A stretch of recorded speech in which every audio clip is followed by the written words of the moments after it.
what's on the horizon for you as far as Armored Saint, Mercyful Fate, Fate's Warning, all your various projects? Where do you go next? Well, immediately, I guess the first thing up is Merciful Fate is going to be doing some recording. Um, I'm told that we're going to release at least one song, if not potentially maybe two songs in the next year, next 12 months or so. Awesome. And so they want to do this in lieu of, like, writing an album's worth of material and waiting to put out a full record. They want to release these songs. In particular, the song we were playing live called "The Jackal of Salzburg," and so the immediate plans is to get that first song done. So I was just emailing with Hank the other day, in fact. So I'm just kind of waiting for my Pro Tools session parts and stuff so that I can play my parts at home. So they're finishing some things up. I'm told the drums are done, but they're doing rhythm guitars now and stuff like that. So hopefully in the next a couple of weeks, I should be getting the tracks, and I'll play my bass parts down, and then King has to sing. And I don't know when they plan on releasing it, but sometime this year, I think, is the plan. That's exciting, man. Yeah, really cool. And I'm told there's a second song. Does King do? I'm sorry to interrupt you. Does King do his vocals in Texas? Does he still lives in Texas?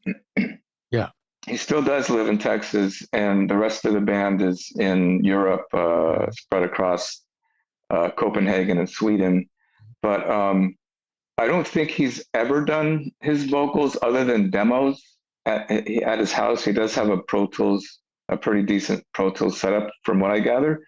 But I don't think he's really engineered himself on record. But he has done a bunch of demo tapes and stuff. I mean, demo recordings. Sorry, tapes. But no, it's fine. It's what we call. We're all of the same age. Yeah, okay. Yeah, exactly. So I don't know what he plans on doing this time, to be honest. If he plans on maybe bringing in an engineer to work with him at his place, or if he has a studio in Texas, or if he plans on going back to Europe, which I kind of doubt he'll do. I think he would prefer to stay close to home. Yeah. So I'm guessing he'll be doing it somewhere around his hometown. And yeah, like I said, that should be happening in the next couple of weeks or next month. Nice. And then there's a second song I'm told is also happening after that. So I'm just kind of in a holding pattern for that second song. And in the meantime, I'm starting to look into stuff for Armored Saint again. Nice. We have a potential, another potential tour possibly, but I won't have news on that for pretty soon, another couple of weeks. We should have some news about what's happening, but that would be later in the year. And really, that's about it solidly. Yeah. There has been some talk about potentially doing something with Fates, but I don't know what that is. It could be, Fates hasn't done anything since our Long Day Goodnight record came out during the pandemic in 2020. In fact, it came out a month after the Armored Saint record came out, Punching the Sky, in October of 2020. So both those records came out within a month of each other. Fates just hasn't been able to get our schedules together to do any kind of touring, the world really only just opened up last spring anyway. Yeah. So we're kind of trying to get our feet and figure out what we're going to do. Still a bunch of catch up happening. There's still a bunch of catch up happening, exactly. And we're kind of suffering that long line. And that's really about it so far. There's also some loose talk about Motor Sister potentially doing something, but I don't know what that is either. It could either be maybe some live shows or potentially doing some more recording with that. That's some good stuff, by the way. Tell everybody about Motor Sister a little bit, real quick. Who's in the band? Yeah. So Motor Sister kind of came out of just a bunch of friends and their love for this local band called Mother Superior here in LA, which was mostly headed by the main songwriter. His name is Jim Wilson, who Scott Ian introduced me to in like the early 2000s. We became fast friends, and during one of Scott's birthday parties, he said, "I want to." This band, Mother Superior, disbanded about 5, 6 years ago, maybe even longer. So they were kind of a defunct band. And Scott, for his birthday, wanted to get together with some of his friends and just jam some Mother Superior songs, just to celebrate our love for this band. So he called me. We were having a party at his house. He had a jam room set up, and he asked me to play bass, and Jim Wilson was called to sing and play guitar. Scott was going to play guitar. And then he called John Tempesta, who's another dear friend of ours, drummer for the Cult, Testament, White Zombie, Yeah. amazing, great friend and great drummer. And then his wife, Pearl Leday, to also sing. And we just got together and we jammed and had drinks and played these songs. And it was so much fun. It was just for no reason, just a jam. It was just great times. So that eventually turned into a real band. And Tracy was my wife.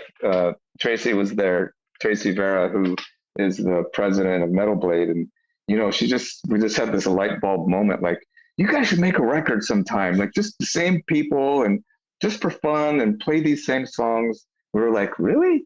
And sure enough, Metal Blade gave us a record deal, and we went in and we played all the songs that we played at the party. It was the weirdest thing, but we played live in a studio, and that's how Motor Sister got started. And that first record came out I think in 15 or 16 or something like that. And then we just did a second record, which came out last April. And it's called Get Off. And it's also on Metal Blade Records. And that's our second record. And it's the first record we've done collectively, all new material. So we actually got together and jammed out and wrote these 10 songs as a band. And we did it the same. We all played live in a room, which is a breath of fresh air for me. I don't get to do that like that anymore. It's always like, I get stuff sent to me in an email, and then I play my parts at home and I send it back, Right. So it's been nice. Motor Sister is an actual live rock and roll band. We play as a band in the studio live, and it's great. It's a lot of fun.